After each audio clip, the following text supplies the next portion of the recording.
Angafalina ndray toko la sy toko vavy no itsidihana ny tokatrantsika rehetra amin'ity ariva ity ato anatin'izao fampahalalam-baovao izao eto amin'ny ONR TV. Misaotra anao izay mijery anay amin'izao ariva izao ary manasa anao ihany koa hanaraka hatramin'ny farany ny vaovaontsika. Indro ary ny lohatenim-baovao. Vonina iroso amin'ny fiodinana faharoa ny KMMR na ny komity manoana ny marika Ravalomanana notsoahan'izy ireo androany ny taratasy fitoriana izay napetra ny teny anivon'ny ACC. Mpanjifa iray no maty vokatry ny fanafiana andianjiolahy teny amin'ny farmasia miaro Ampefilo omaly ariva.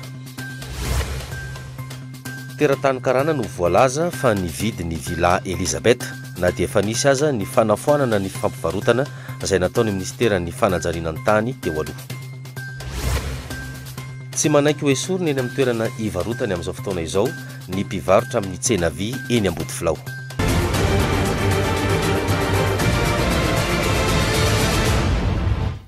Lafin'ny politika manodidina ny fifidianana no hisantarantsika ny vaovao amin'ity ariva ity. Isitona ny fitoriana izay napetraka izy ireo teny anivon'ny fitsarana avy momba ny lalam-panorenana ny kandida marika Ravalomanana. Nanapa-kevitra ho amin'izany moa izy ireo satria tazana ankehitriny fa misy andian'olona izay manao fitaovana ny fitoriana izay napetraka izy ireo araky ny nambarany. Lazain'izy ireo moa fa isan'ny tsy makasitraka ny voka-pifidianana ny kandida marika Ravalomanana sy ny mpiarady aminy. Tsy marina nefa zany araky ny fanambaran'izy ireo. Nanipika mazava ny kandida marika Ravalomanana sy ny mpanoana azy androany fa vonina tanteraka hiroso amin'ny fiodinana faharoa amin'ny fifidianana filoham-pirenena. Fanadihadiana hoentin'ny Jenita Soalalaina eo amin'ny sariny Avitra Lalaina. Misy amin'ireo olona sasantsasany te hanakorontana ny firenena amin'izao fotoana izao ka manararoatra ny fitoriana izay napetraky ny kandida marika Ravalomanana eny anivon'ny ACC mahakasika ny tsy fahatombanana izay hitan'izy ireo nandritra ny fifidianana fiodinana voalohany. Nanambarany avy amin'ny kandida marika Ravalomanana androany fa vonina amin'ny fiodinana faharoa izy ireo, tsy midika fa tsy fahavononana ny fametrahana fitoriana. Mba tsy hisiny ny fifangaroana dia hisintona ny fitoriana rehetra ny anivon'ny ACC izy ireo ary manaiky ihany koa ny voka-pifidianana vonjimaika navoaka ny CENI. Misy hetsika toa mifono ambadika politika tazana toa nisy ampahan'olona mitady anao izay anafoanana ny fifidianana. Nanararoatra ny fisian'ny fitaraina ny sasatsasany mba ilazana fa ny kandida roa voalohany dia samy tsy afa-po ary tsy makasitraka ny voka-pifidianana vonjimaika navoaka ny CENI. Dia ny fisian'ny fitaraina natsoratra voapetraka teny amin'ny ACC no nentina hanazavana fa tokony foanana ny voka-pifidianana satria tsy akasitrahan'ny kandida roa voalohany hono. Ataoko tsara hoe hono. Noho izany toe-javatra izany dia nakafala-pa-kevitra ny kandida numéro 25 ny président marika Ravalomanana ary naniraka ny légalité mba hanao taratasy fisotonana ny fitarainana rehetra napetraka mazava tsara eny amin'ny ACC. Aleon'ny kandida numéro 25 marika Ravalomanana napetraka mazava tsara ny fitsipodalao, tsy mangataka ary tsy makasitraka ny fanafoanana ny fifidianana efa vita tamin'ny 7 novembre 2018 ny kandida marika Ravalomanana, tsy mangataka ny fampiemorana ny fifidianana fiodinana faharoa ny kandida marika Ravalomanana. Arak'izany ny firosona amin'ny fifidianana filoham-pirenena fiodinana faharoa ihany no ahafahana mitondra fitoniana eto Madagasikara mba hananana filoham-pirenena tena voafidim-bahoaka ka aleo izy otra-pilaminana ny fifidianana fiodinana faharoa raha nambaran'izy ireo hatrany mba hampazava ny tena safidim-bahoaka. Io fifidianana io ihany raha teo no ahafahana manendra ny filoham-pirenena amin'ny fomba demokratika eto amintsika. Eo amin'izay lafin'ny fifidianana izay ihany Ratsahivana moa dia ny fahafito ambin'ny folon'ny volana novambra lasa teo no namoaka tamin'ny fomba ofisialy ny voka-pifidianana vonjimaika ny Vaomera Maleotena ny sahana ny fifidianana na ny CENI. Tamin'ny akapobeny dia somary voakihana ny CENI tamin'izay fahatarana sy ny fomba ny kirakirany ny voka-pifidianana izay. Aroary ity fanadihadiana ity eo amin'ny sary ny itiavana Rakotonindrina. Araka ny fafantatritsika dia ny fahafito ambin'ny folo ny volana novambra lasa teo ny vaomera maly ao tena misana ny fifidianana na ny seni no namoaka ny vokatra ofisialy vonjy-maika nandritra ny fifidianana filoham-pirenena izay nataontsika ny fahafito ny volana novambra lasa teo. Somary nampiahany maro izay fahatarana izay satria dia 10 andro no nikirakirany seni an'izay voka-pifidianana izay. Betsaka ireo nametraka ayay ny amin'ny fikirakirany ny seni an'izay voka-pifidianana izay. Araka ny fantatra dia nambaran'ireo mpanaramaso vahiny fa 2,724 amin'ny birao fandatsaham-bato 2,724 no namoahan'ny seni iny vokatra ofisialy vonjy-maika tamin'ny faha 17 ny volana novambra iny. Izany hoe mbola tsy vita zany ny fikirakirana ny birao mpifidianana eo amin'ny 2,000 isa. Nanansarotra ihany koa ny fanaraha-maso satria dia tsy afaka nanaraka amin'ny antsipiriany ny vokatra isaky ny birao fandatsaham-bato ireo kandida sy ny solitenan'ny kandida. Efa eny anivon'ny fitsarana avim-balalam-panorenana moa izay voka-pifidianana izay ary betsaka ihany koa ny fitoriana izay voaray ny fitsarana avim-balalam-panorenana mahakasika ity voka-pifidianana izay nomeny ny seni azy ireo ity. Andrasana araka izany ny fanamarinana araky ny lalàna izay ataon'ny fitsarana avim-balalam-panorenana ary isaky ny birao fandatsaham-bato ihany koa dia tokony hisy izay fanamarinana izay mba hialana amin'ny ayatsy havanana mahakasika izay voka-pifidianana izay. Ny tanjona dia mba voka-pifidianana hametraka fitoniana eto amin'ny firenena no havoaka ny fitsarana avy momba ny lalam-panorenana. Mola iverenantsika izay lafi ny fifidianana izay rehefa avy eo fa hoeny amin'ny anteny meram-pirenena koa sika amin'ity vaovao manaraka ity. Tonga teny amin'ny lampany anteny meram-pirenena androany ny ministry ny vola sy ny tetibola. Io moa zany dia araka ny antso izay nataon'ny solombavam-bahoaka omaly nandritra ny fandaniana ny lahadinika teny anivon'ity anteny meram-pirenena ity. Ny tolakandro teo kosa no nanolora ny mpitantsoratry ny ministera ny vola sy ny tetibola an'ireo solombavam-bahoaka ny volavolan-dalàna amin'ny fehiny tetibola mpanjakana 720 nandritra izany dia somary nahitana savorovoro teny anivon'ity androm-panjakana ity nohon'ny tsy faneken'ireo solombavam-bahoaka sasantsasany ny fanatrehan'ny mpikambana anatin'ny gouvernemanta sy ny mpanao gazety. Fanadiadiana Clara Raolomanantsoa eo amin'ny sary ny Maminirina Razafitsyhoarana. Zava-dehibe ho an'ny fiainam-pirenena ny fandiniana ny volavolan-dalàna amin'ny fehiny tetibola-mpanjakana. Angatahiny lava nefa ny fanatanterahana azy ity raha ny hita. Noho izany dia nanao antso fanairana ny misitry ny vola sy ny tetibolany teo anivon'ny anteny meram-pirenena omaly irosoana amin'ity fandininana ity. Tonga namaly izany antso izany ny ministra Androany Maraina ary natolotra ny tolakandro teo kosa ny volavolan-dalàna amin'ny fehiny tetibola-mpanjakana 720. Tsikatra ihany koa fa nisy ny savorivory tena toerana tamin'ny maraina io. Tsy tanteraka ny komisiona izay tokony natao Androany Maraina ho fandiniana tsy fandaniana lalàna fehizoro mifehy ny fifidianana na ny komision plénière tetsy amin'ny anteny meram-pirenena. Ny fanatrehan'ireo mpikambana eo anivon'ny gouvernemanta dia nolaniana tamin'ny alalany tsangatànana. Raha ny hita androany nefa dia nisy tamin'ireo solombavam-bahoaka sasatsasany no tsy nanaiky ny hanatrehan'izy ireo izany. Fa ankoatr'izay dia tsy neken'izy ireo ihany koa ny fanatrehan'ny mpanao gazety nandritra izany.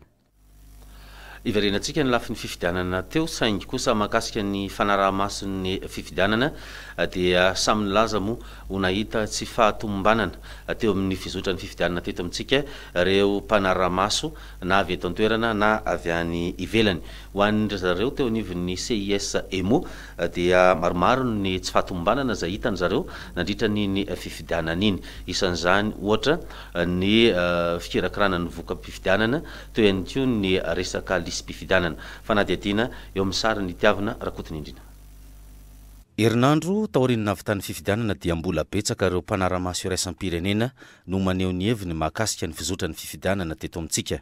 Ho an'ny zareo anivon'ny CIS EMO izay nanaramaso ny fifidianana dia nilaza izy ireo fa maromaro ny zavatra tsy tomombana nandritra n'iny fifidianana iny. Anisan'izany ohatra ny resaka lisy-pifidianana sy ny fitsinjarana ny kara-pifidianana satria ny andro ny 7 novambra dia mbola betsaka ireo mpifidy no nozaraina ny kara-pifidianana teny amin'ny birao fandatsaham-bato.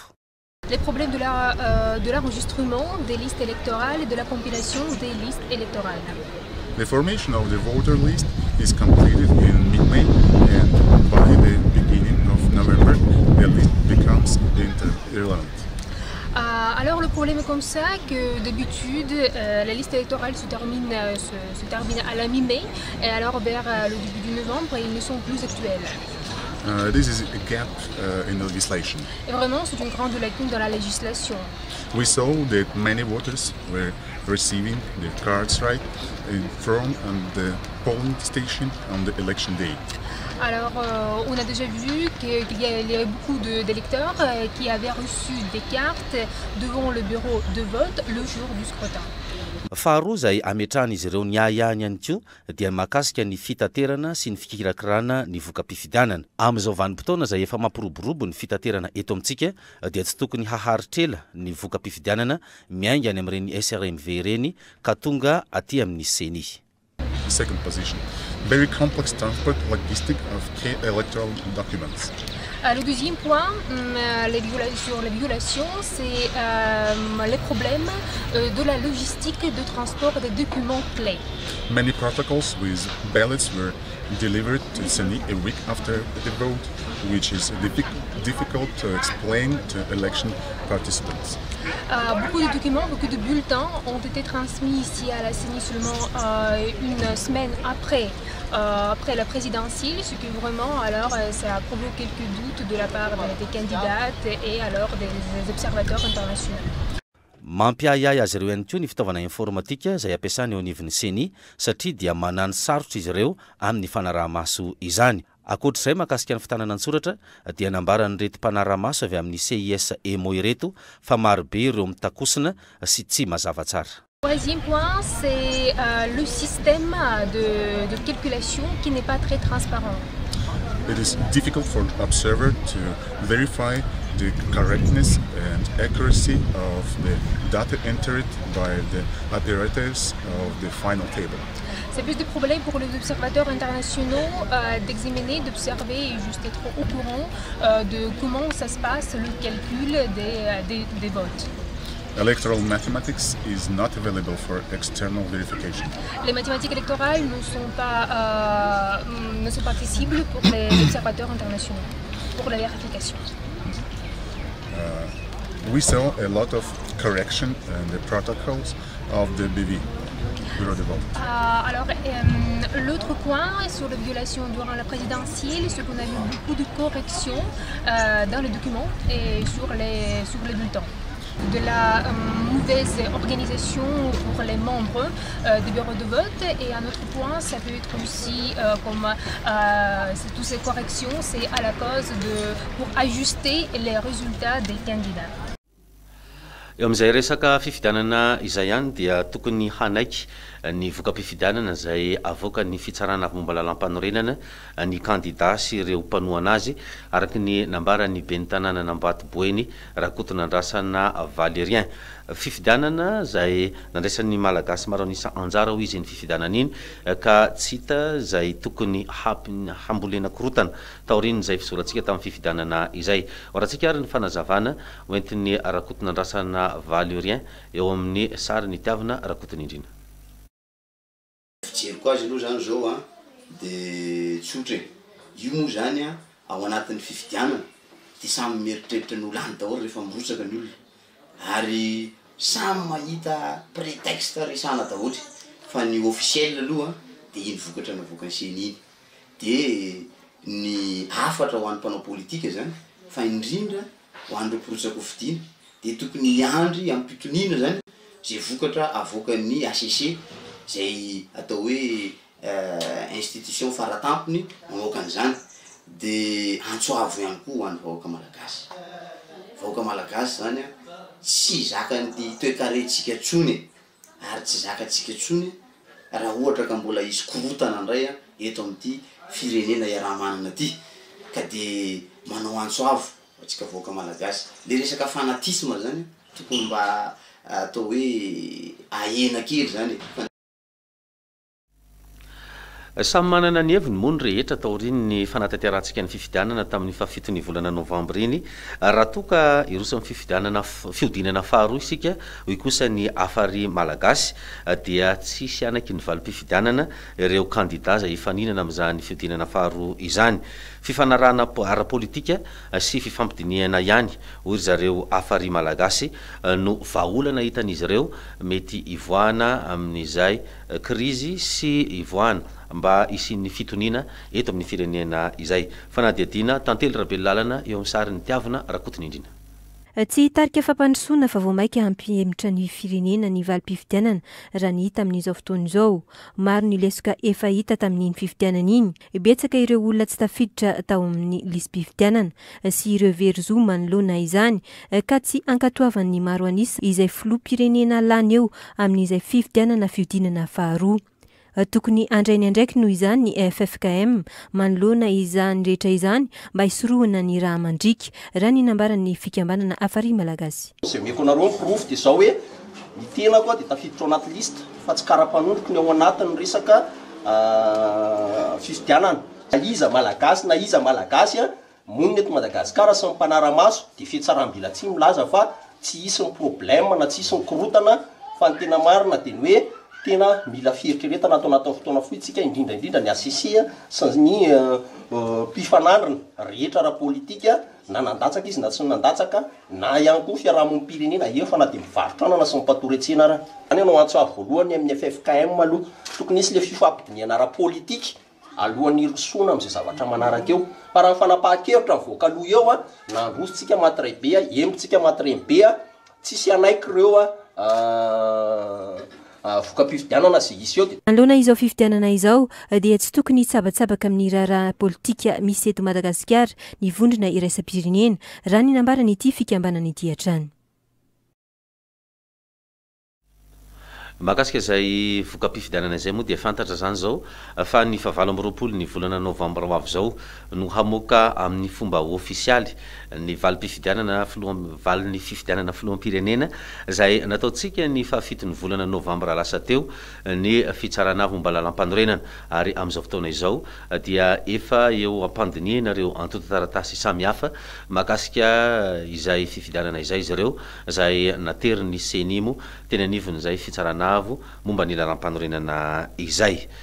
Vaovao hafa kosa dia niverina nalaza indray herinandro lasa izay fa hoe misy tompony ny trano sy ny tany moa zany izay misy ny Villa Elisabeth etsy Ivandry na dia efa nisy aza ny fandraisana fepetra izay nataony teo anivon'ny ministeran'ny fananan-tany sy ny fanajarianan'ny tany teo aloha dia mbola misy zany araky ny resaka mandeha ny olona izay milaza fa tompon'ity tany ity efa nofoanana ny fivarotana ary efa nofoanana ihany koa ny titran'ity tany ity ary efa naverina ho fanana-mpanjakana raha ny feo mandeha hoy ny teo anivon'ny antoko CRN dia teratany karana no voalaza fa nividy ity trano fonenan'ny profesora Zafelbera teo aloha ity. Fanadiadina Anjaminany Menjanary eo amin'ny sariny Maminirina Razafitsyhoarana. Raha tsy ahivina ny tantara dia andro vitsy taloha nahafatesan'ny filoha teo aloha Zafelbera no nahafantaran'ny ministra ny fanajanany tany sy ny fampitaovana tamin'izany fotoana izany Andriamatora Marcel Rabenjamin fa nisy nivarotra ny Villa Elisabeth izay trano fonenana misy ny filoha teo aloha Zafi Albert tany amin'ny taona 17 sy 20 tany ho andry. Noho izany indrindra dia nandray fepetra ny teo anivon'ny ministera ny fananantany tamin'izany fotoana ary nisy ny famoahana didy nanafoana ny fivarotana sy ny titira ary mamerina izany ho fananam-panjakana. Tato anatin'ny herinandro anefa niverina nalaza indray ity raharaha ity satria na dia nisy aza ity fepetra niraisy ny fanjakana ity dia efa misy teratany vahiny karana indray no milaza ho tompony amin'izao fotoana izao. Na dia mbola tsy fantatra mazava izay ity milaza ho tompony ity hoy ny teo anivony antoko CRN. Isy ny fanadihadiana ataon'ny antoko amin'izao fotoana izao ahafantarana ity karana milaza ho nividy ny Villa Elisabeth ity. Voalohany indrindra ireo mikasika ny Villa Elisabeth dia nametrahana fitoriana tany amin'ny Bianco ary tsy vita hoe nametraka fitoriana tany amin'ny Bianco ihany zay fa ny gouvernement koa nandray fanapahan-kevitra ny ministry ny fitantanam-bola fa nanafoana n'ilay fifampivarotana tamin'io tany Villa Elisabeth eo. Gaga zahay maheno sy nandrefa hoe mikarakara sy manao ny zavatra fanamboarana ao amin'ny tanàna eo ny olona lazaina fa nahazo azy. Efa nisy ny fametrahana fitoriana nataon'ny antoko CRN sy ny fanjakana tiany anivon'ny Bianco mahakasika ity raharaha ity saingy hatreto mbola tsy fantatra ny vokatry ny fanadihadiana ka miverina miantso ny Bianco ny CRN mba hijery akaiky izany mba hahafantarana ireo rehetra izay miray tsikombakomba tamin'ny fivarotana ity trano ny filoha teo aloha Zafi Albert ity.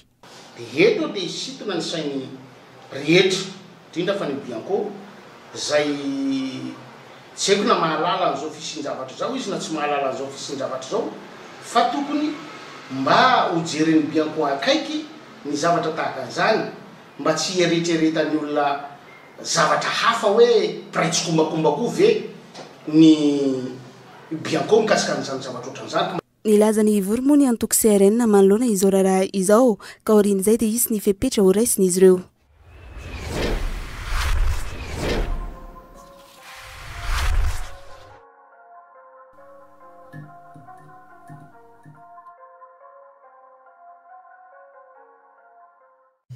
Les fikambanana Tafaray dia manolotra ho anao Festival Allée des Baobabs 2e édition ao Morondava ny 7 ka hatramin'ny 10 novembre. Festival Allée des Baobabs 2e édition ahitanao ireto fifaninanana ireto: basket NA Askutantsinanana, Cosmos Sekren Diana, ASCB Bueni, COSPN Analamang, Mbitual Analamanga, Sélection Morondava Menabe, Vétéran Homme BBCM Analamang, Sélection Morondava, Vétéran Dame DCBA Analamang, Sélection Morondava, Sireo Coup de pouce Boi, Beach Soccer, Baria de Madagascar, Fartransinana, Analanjrouf, Soneranivongo, Toamasina sy Brickaville, Fart Menabe Morondava, Fart Bueni, Majenga, Ari Fart Melak, Maintran, Belo sur Turbi, Beach Rugby, Chemino, Tam Anusbe, PFMA Ankasna Analamang, 3FB Analamang, Beach Volley, ASVBM 1 et 2 Bueni, Sélection Analamang, VBCD 1 et 2, AMVB, Festival Allée des Baobabs 2e édition.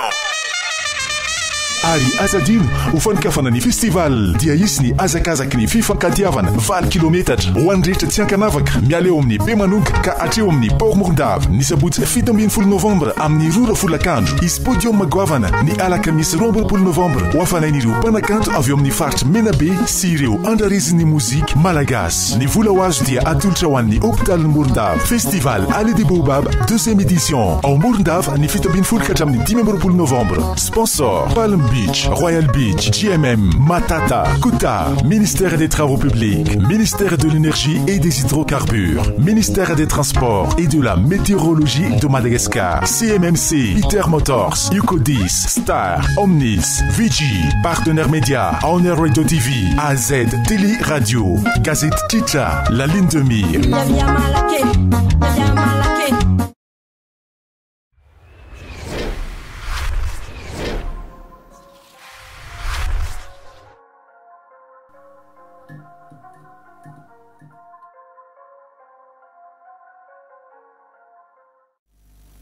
Toy izantsika ny fampalalam-baovao nisy ny fanafiana fivarotam-panafody iray tetsy Ampefilo Omaly Ariva tokony tamin'ny 9 sy sasany.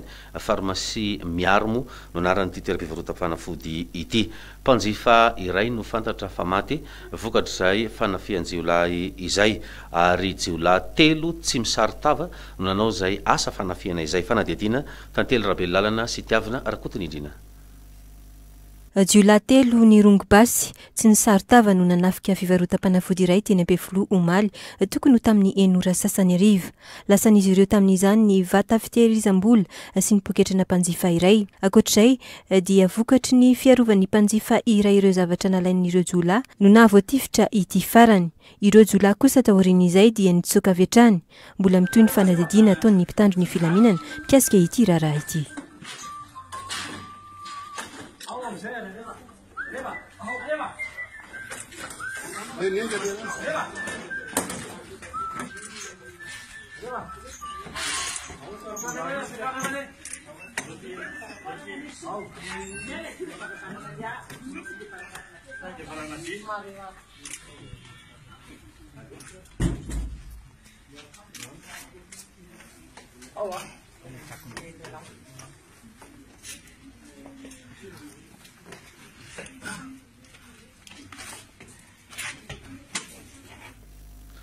Amin'ny pejin'ny fahasalamana dia maro ireo olona no tratrany aretina kitrotro amin'izao fotoana izao. Tsy hanavahana taona izy ity fa dia mety ho tratrany avokoa na ny ankizy na ny tanora na ny olon-dehibe, ireo olona tsy nahavita ny vaksiny fiarovana amin'ny kitrotro hatramin'ny fahasivolana moa no tena andairany ity aretina ity. Ny fanaovana io vaksiny ihany no fiarovana tsara indrindra iarovana ny vatan'olombelona amin'ity aretina kitrotro ity. Fanuelara Andrianantenaina sy Tantely Rakotomalala no mitondra ny fanadihadiana. Fisehoana aretina rehefa tsy vita vaksiny dia microbe io paritaka be mihitsy ary mifindra amin'ny lalan'ny ranombelo, rora, fakasoko dia mifindra izy io. Ary izy mifindra iny dia eto Antananarivo ohatra ny tena betsaka indrindra antsika tena zao ny antony dia fampiasokasoka be loatra tsika. Zay zany ny antony hoe dia ozy nareo hatramin'ny alehibe rehefa voalohany zao satria ny kitrotro dia tsy manavaka ava-bolokoditra, tsy manavaka taona fa zay sendra azy dia mandray azy avokoa rehefa tsy vita vaksiny. Tikodinena zany raha vita vaksiny ny olona anankiray tamin'ny fahasivolana dia tsy hovoan'ilay aretina izy satria zao efa misy an'ilay système anankiray dia ataontsika hoe fomba fiarovana vatana mantsy dia ataontsika hoe immunité, lay inona fomba ilazantsika azy hoe hery fiarovana. Tsikaritra fa mihamaro ireo malagasy no tratrany aretin'ny kitrotro amin'izao. Arety mifindra amin'ny alalan'ny fifampikasohana ity aretina ity. Tsy hanavahana taona ihany koa izany fa ireo rehetra tsy nahavita ny vaksiny hatramin'ny fahasivy volana dia mety ho voany avokoa. Nambara mitsabo ihany koa fa betsaka ny voka-dratsiny ity aretina ity raha tsy voatsabo haingana. Ohatra amin'izany ny fahatsambana tampoka, mety ho lasa marenina ihany koa ny marary sy ny sisa. Tsotra fotsiny nefa ny fisorohana ity aretina ity toy ny fanaovana vaksiny ny zaza ary ny fanatonana ny tobim-pahasalamana raha misy ny trangana aretina hafahafa toy ny kohaka, marary an-doha, manavy. Ilaina ihany koa ny fahadiovan'ny toerana manodidina hisorohana ity aretina ity. Mahafaty ihany koa ny kitrotro raha tsy voatsabo ara-dalàna. Eo amin'izay pejy ny fahasalamana izay ihany dia mbola ao anatin'ny vanim-potoana mampirongatra ny valana aretina pestisika amin'izao fotoana izao. Manodidina ny zato ny tranga hita teto Madagasikara hatramin'ny fiandohan'ny volana Aogositra ka hatramin'ny volana Oktobra. Io moa no nambarany teo anivon'ny ministera ny fahasalamana. Azo soroana tsara ny koa ity aretina ity raha ny fanazavana ary azo atao ny miantso maimaimpona ny laharana 700 raha misy tranga mampiaya. Fanuelarandrianantenaina sy Tantely Rakotomalala trany no mitondra ny vaovao. Laharana maimaimpona tsika ilay ligne verte hitanareo le 910 afaka iresahana momba ny aretina peste. Raha ny omaly fotsiny zao fa 5 ny volana Novembre dia nazahoana antso teo amin'ny 700 andro sy alina io tao amin'ilay 910 zay atombadikatsika aty any no misy azy. Amin'ireo olona miantso ireo ny anisany azahoantsika koa ny amin'ny hoe tary amin'ny faritra ohatr'izao misy ayahina ho aretina peste dia rehefa tonga tany tokoa ny ministera dia marina tokoa misy lekady eo na narary na hoe maty sanatria izany dia manomboka eo ny fomba fiasa. Izany hoe anisany anankiray manampy ministera amin'ilay fijerevana ny aretina peste eto Madagasikara ny fisain'lehilahy ara-taroby 910. Fantatra fa mbola misy hatrany trangana pesta maneran'ireo faritra maromaro manerana Madagasikara na dia nangingina izany tao anatin'ny volana maromaro. Raha nitatitra fa amin'ny ministera ny fahasalamam-bahoaka dia misy 100 mahery ireo nahahina ary 700 kosa ireo voamarina fa tena voan'ity aretina ity tamin'ity taona 2024 ity. Misy ihany koa ny laharana 700 izay azon'ny rehetra antsona raha misy ny tranga mampiaya. Nanamafy hatrany koa ny eo anivon'ny ministera ny fahasalamana fa tsy tokony hanany ihany ireo miantso io laharana io fa vao maika manahirana ny mijery ireo tranga maro samihafa. Interview. Tokony hanantona hatramin'ny mpitsabo ihany koa raha misy ny tranga hafahafa eo amin'ny vatana ary tsy tokony hanantona ireny mpanotra ireny na mpitsabo nentim-paharazana rehefa misy ny fivitosana eo amin'ny vatana. Raha mahita aya na atody tarimo mikohaka ka misy raha keliny reoka dia efa miantso sy manatona tobim-pahasalamana dia efa zava-dehibe amintsika aloha zay. Satria raha andingana tatatra ihany aloha diso mandingana lavalava kokoa toy izay tsy mandingana dia ao anaty tatatra nefa tiako tenenina dia hoe aleo ary tsika mahita olona miantso mieritreritra nazy hoe sao dia mba peste ny mahazo anay satria miakatra ny hafanana ohatra mikohaka kely zay misy rano lay reoka toy zay manao hoe tsy izy zany to. Eo amin'ny fandaminana ny tsena eto Antananarivo renivohitra kosa dia tsy manaiky hiala eo amin'ny tsena vy ireo mpivarotra eny Ambodifilao nanambara nefa ny teo anivon'ny commune fa vokatry ny fandaminana no tsy maintsy hanesorana azy ireo. Fanadihadiana Clara Raolomanantsoa eo amin'ny sary ny Maminirina Razafitsioarana.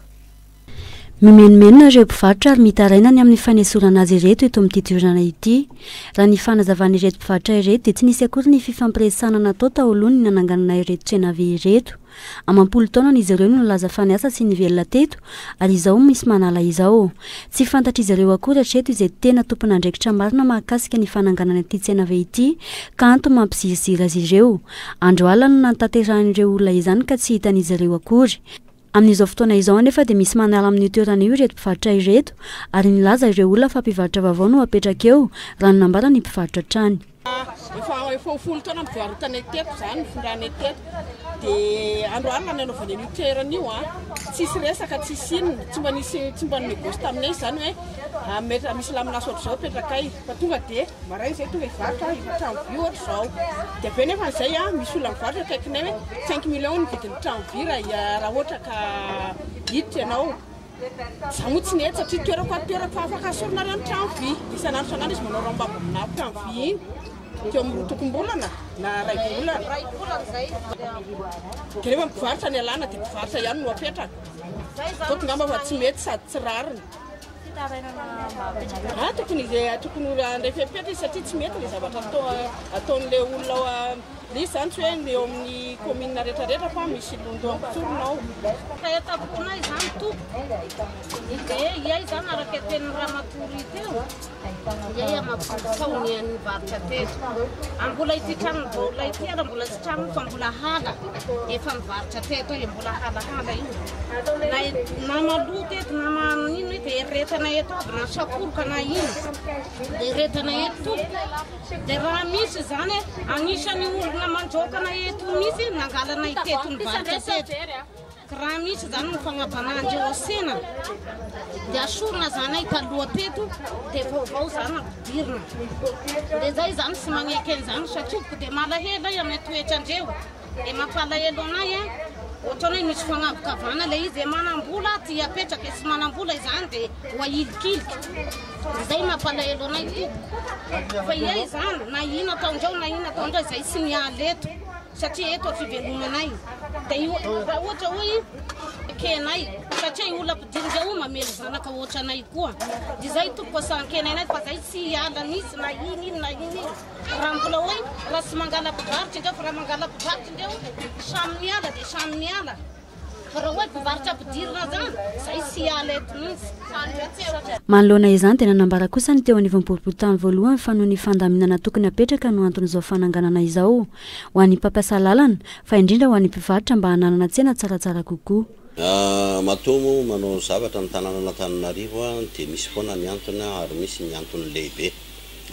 Ray voalohany fahatsapana ny vahoaka Antananarivo fa sahirana ny vahoaka ary hitantsika zany mba andaminana ny tsena, andaminana ny lalana, andaminana ny trottoir. Zay ngamba ny tena zava-dehibe ao anatin'izy io. Mbola tsy misy araka izany marimaritra iraisana eo amin'ny mpivarotra ireto sy ny tompona andraikitra amin'ity tsena ity. Ho any amin'ny commune Ambonivohitra Amboatoboeny isika amin'ity vaovao manaraka ity. Betsaka ny fotodrafitrasa vita tao anterana araka ny nambara ny ben'ny tanàna anisan'izany ohatra ny toeram-pitsaboana eo ihany koa ny toeram-pandidina any antoerana nahazo zany hoe nanana ambombava hatrany amin'ny ray lavitrisa ariary kosa ity commune ity tamin'ny taondasa. Andero rahantsika ny fanadihadiana eo amin'ny sary ny tiavina Rakotiny indrina. Miala 13 kilometatra amin'ny lalam-pirenena faefatra no misy ny commune Ambonivohitra Amboatoboeny. Maro ny zava-bita ao an-toerana, anisan'izany ny toeram-pitsaboana, eo ihany koa ny bloc opératoire. Nambara ny ben'ny tanàna ihany koa fa nanana ambombava hatrany amin'ny iray lavitrisa ity commune ity, vokatry ny fitsitsina tamin'ny fitantanana ny commune. Mbola tsy maira ny tena tao anatin'ny fampelezan-kevitra dia nametraka fanamby tamin'ny vahoaka dia isan'ny zavatra napetraka hoe raha lany be ny tanàna Soamatsara dia ataotsika zay avy tany hôpitaly fandidina eto Ambatoboiny mba ho tombotry ny vahoaka.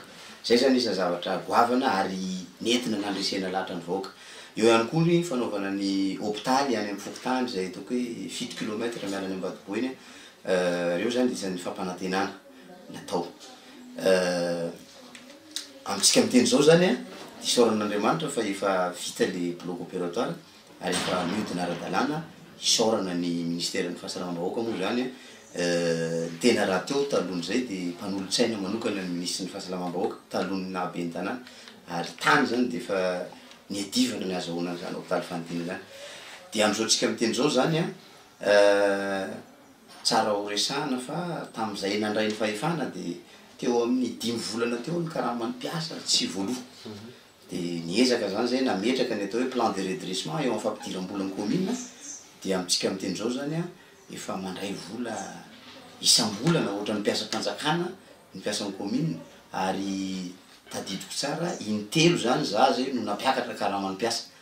Zany hoe rehefa mampiakatra ny fitondram-panjakana tonga any aminay le décret dia mampiakatra ihany koa zany. Zay zany isan'ny zavatra goavana zay satria rehefa ny mpiasa tsy voakarakara ao anatin'ny commune dia mangalatra izy zay dia tsy miditra any amin'ny kitapo-bolany commune. Dia tamin'ny heritaona zany zay tamin'ity taona ity zany zay dia nanana excédent budgétaire na ambombava zay manodidina ny 5 000 euros na eo amin'ny 200 millions d'ariary na 1 milliard FMJ eo. Dia zay zany natao hoe ambombava vokatra n'le plan de redressement napetraka satria fantatsika tsara fa hoe raha nanomboka trosany nandraisana fahefana dia manana ambombava zany. Zay ny mahakasika ny any amin'ny commune Ambonivohitra Ambatoboeny fa matanjaka kosa ny akingana tsy voajanahary na le antsoina hoe intelligence artificielle zay afaka manao tsara ny asan'olombelona any amin'ny taona 2020 any raha ho an'ny sehatra ny informatika eto Madagasikara no asianteny. Maro amin'ny tanora malagasy moa nefa nisehatra amin'ity fandraharahana eo amin'ny teknôlôjia vaovao ity ary betsaka ihany koa izy ireo no efa manao asa fiarina sy fitadiavana mihitsy an'izany firoborobon'ny teknôlôjia avolenta izany. Anjaminany Menjanary sy tiavina Rakotiny Indrina.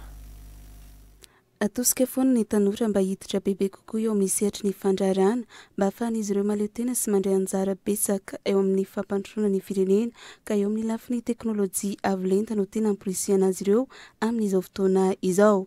Indrindra ny lafin'ny ara-informatika izay efa miroborobo tokoa raha tsy resaka fotsiny intelligence artificielle na ny akingana tsy voajanahary izay voalaza fa ho avy ny sehatra informatika ary nona ny iroborobony izany amin'ny taona 2020.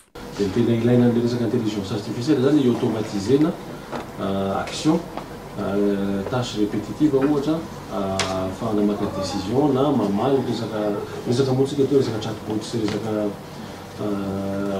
relation clientèle zao ny exemple hitako akaiky indrindra ohatra hoe rehefa mandeha amin'ny site mpivarotra reny tsika dia misy ohatran'ny aide kely re ambany reny dia miklika eo dia mangataka hoe information na produit tsy voatery hoe olona foana mamaly ohatranao fa iny en fait intelligence artificielle zany misy base de connaissance dia valiny les programmes le izy dia ohatrany hoe olona mihitsy mamaly an'izy sur des questions entre guillemets ohatrany hoe élémentaire.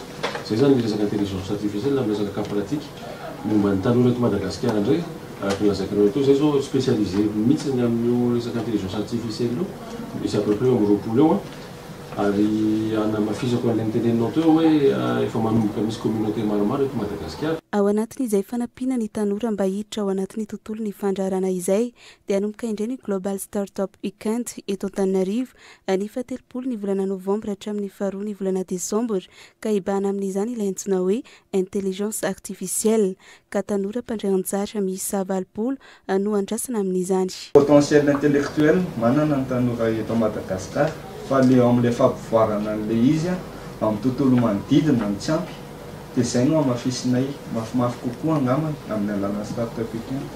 Ireo izay mandresy amin'izany moa dia andray anjara amin'ilay Summit any Paris amin'ny volana Mai 2020.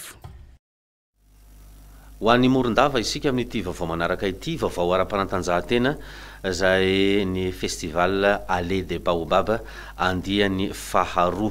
Maro moa no taranja zay ifananana any an-toerana ary efa miditra amin'ny andro fahadimy amin'izao fotoana izao ny fifananana eo amin'ny taranja basketball. Mitaritra ny vaovao avy any an-toerana ny namana Haja Manantsoa. Lalao telo no notontosaina ny aliny talata 20 volana novambra lasa teo tao amin'ny kianjan'ny gendarmerie eto Morondava teo amin'ny taranja basketball. Lalao izay ny fanitsanan'ireo ekipa isan'ny sangany eto Madagasikara toa ny Cosfa izay nandresy ny Cosmos avy any Diana tamin'ny isa 570 no ny 470. IASCB avy any Boeny kosa dia nanamontsana ny 1-2 avy any Antananarivo tamin'ny isa 570 noho ny 2-50. I Cospn izay efa tompon-dakany Madagasikara dia nandresy ny sélection Morondava tamin'ny isa 2-70 noho ny 7-20. Tiana ny manamarika fa nanao zay hoafany ary tsy nitsangamenatra ireto ekipa notsongaina avy eto amin'ny faritra mena be ireto nanolona ny ekipan'ny polisy pirenena. Anio alina moa no fantatra ireo ekipa efatra izay hiatrika ny dingana manasadalana izay nitotosaina ny zoma 17 ny volana novambra ho avy izao amin'ity festival Allée des Baobab totosaina eto Morondava ity. Zay ny taranja basketball fa mangotraka ihany koa ny fifaninanana eo amin'ny beach soccer mandritra n'ity festival Allée des Baobab andiany faharoa ity. Saika ireo ekipa sangany eo amin'ny fiangaliana ny baolina kitra lalaovana amin'ny torapasika moa no mandray anjara amin'ity hetsika zay karakarainy ny fikambanana Tafaray any Morondava ity. Haja Manantsoa atrany no mitondra ny vaovao. Allée des Baobab, ity toerana ity moa zay tena afantarana ny tanànan'ny Morondava no nosafidin'ny fikambanana Tafaray hitondra ny anaran'ny hetsika ara-panatanjahantena festival Allée des Baobab andiany faharoa. Akoatra ny basketball zay isan'ireo taranja efatra andraisana anjara amin'ity hetsika ity moa dia misy ny beach rugby, ny beach volley ary anio no andro faefatra anarahantsika ny beach soccer. I Mahajanga moa no nandresy ny ekipan'ny Brigaville tamin'ny isa 19 teo ihany koa i Morondava zay mpampiantrano nandresy ny Belosurtsirbiana tamin'ny isa 4-3. Toy izao ara ny laharana vonjomaika nandritra izay efatrandro nanarahantsika ny beach soccer izay. Laharana voalohany Morondava manana isa 5, manaraka azy ao Mahajanga manana isa 8, i Belosurtsirbiana manana isa 4 eo amin'ny laharana fahatelo ary ny laharana faefatra dia i Bricaville manana isa 2. I Melaky sy Analanjorofo kosa no fa 5 sy fa 4 zay tsy manana isa moa tamin'ity fifanitsanana ity. Akoatra ny fitondram-panjakana zay nandray anjara mavitrika tamin'ny fanomanana ity hetsika ity moa dia teo ihany koa ireo komity mpikarakara teto an-toerana izay nandray an-tanana ny sehatra ilalaovan'ireo mpandray anjara samihafa amin'ity hetsika festival Allée des Baobab andiany faharoa ity. Nafinaritra tokoa satria dia samy nandray anjara daholo ny mpitondram-panjakana eto an-toerana misy ihany koa ny ataontsika hoe sehatra tsy miankina izay nanampy be lehibe amin'ny fanatantosanana zareo zany. Tsy mora izy fa rehefa miara-misalady dia izao ny vokany hitantsika tonga marobe ny vahoakan'ny Morondava miara-mifaly miara-mifety ary miara-mandray anjara dia aza dino koa fa tenenombenimbeny foana hoe ny vokatra rehetra arabola izay azo amin'ity dia omentsika ny hôpitaly be izay anganana trano zany asiana ny appareil radiologie médicale izay apetraka ao amin'ny hôpitaly be. Zava-dehibe satria tombony lehibe eo amin'ny Morondava zay satria ny hôpitaly be amin'izao dia tsy manana an'izany ataontsika hoe radiologie zany. Ny manaraka dia akasitrana satria na dia nisy hetsika natao ara na dia nanao ara izay rehetrarehetra teto Morondava ny sehatra tsy miankina sy ny solotena fitondram-panjakana dia isorana lehibe dia lehibe satria izy no tena nitondra ny ataontsika hoe ny farany lehibe indrindra amin'ny fanatantosanana izao dia ny association Madagasikara Tafaray izay isoranay ataoko hoe comité local sy ny rehetrarehetra eto Morondava. Rapitso alakamisy moa no andro fifanitsanana farany amin'ity taranja beach soccer ity. Ny fikambanana Tafaray no mikarakara n'izay hetsika festival Allée des Baobab andiany faharoa ataon'ny Morondava izay. Eo amin'ny vaovao iraisam-pirenena dia manao hetsika ho fanoherana ny fifindramonina izay ataon'ireo teratany avy any Honduras any Meksika ny mponina Auto Diana. atreto dia manodidina ny 7 eo eo nisan'ny mpifindra-monina zay tonga any an-toerana ary 2 am'ireo moa dia aotondriana avokoa raha isan'ny manoerany retim-ponina ireto moa ny fidirana amboletra sy ny zao fifindra-monina faobe izao Jenita Solalaina eo amin'ny sariny France 24.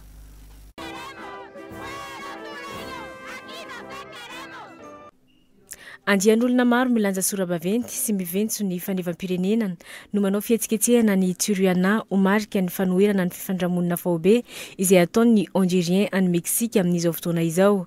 Manodidina ny 3 eo eo ny mpifindramonina tonga ao Turiana amin'izao fotoana izao. Mangataka izahay ho atao manara-dalàna ny fomba fifindramonina izay atao eto. Toerina ihany koa ny fampiasana volam-panjakana ho an'ireto olona mpifindramonina ireto. Raha toka tsy miala eto izy ireo dia leo horoahana na akatona ihany koa ny sistany any atsimo. Manodidina ny 2 eo amin'izao fotoana izao ireo mpifindra-monina mitoby eo amin'ny ivitoeram-panatanjahantena ao Turiana. Etsy ankilany ny ben'ny tanàna eo an-toerana ihany koa dia mangataka androana ireto mpifindra-monina ireto ka tsy maintsy nanao fanoherana manelanelana ireo mpifindra-monina sy mpanohatra ny mpitandro ny filaminana Meksikaine. Mba eritrereto efa mitsoka korotana avy any amin'ny firenena izay ahoana indray no everana fa andeha ambolo korotana izay. Raha atao ny fitambarana dia miisa 7 ireo mpifindra-monina tonga any Meksika amin'izao fotoana izao. Zay ny koa no netsika namarana ny vaovao tamin'ity ariva ity misaotra anao ny jery sy ny ainonay hatramin'ny farany mame fotoananao amin'ny rampitso indray makasitraka tompolasy tompoky vavy veloma tompoko.